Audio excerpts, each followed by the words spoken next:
প্রিয় দেশবাসী, আসসালামু আলাইকুম। ময়লা আবর্জনা ফালানো যেখানে সেখানে ফালাইতে প্রধানমন্ত্রী নিষেধ করছে। এটা আমাদের 18 কোটি মানুষকে বোঝানোর জন্য বলছে, কিন্তু আমাদের একার পক্ষে সম্ভব না, প্রধানমন্ত্রীর একার পক্ষে সম্ভব না। সবাইকে এগিয়ে আসতে হবে।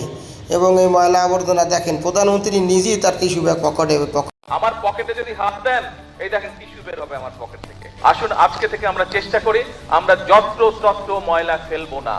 আমরা যত্র তত্র যেখানে সেখানে এই ধরনের জিনিসপত্র, প্লাস্টিকের বোতল, পলিথিনের ব্যাগ, আমরা এই সিগারেটের প্যাকেট, এগুলা যত্র তত্র ফেলবো না।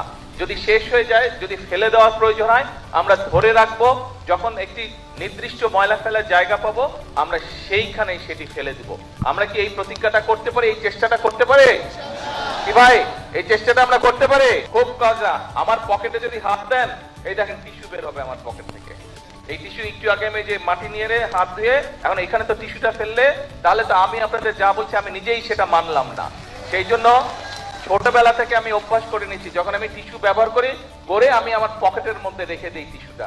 আমার যে কোনো প্যান্টের পকেটে হাত দিলেই দেখা যাবে টিস্যু বের হয়ে আসতেছে। সারাদিনে সব টিস্যু গিয়ে প্যান্টের পকেটে জমা হয়। রাতে যখন বাসায় যাই, আমি রাত্রে বাসায় গিয়ে ডাস্টবিনের মধ্যে বা যেখানে ময়লা ফেলার জায়গা, সেখানে আমি টিস্যুগুলো নিয়ে ফেলে দিই সারাদিনের ব্যবহৃত টিস্যু।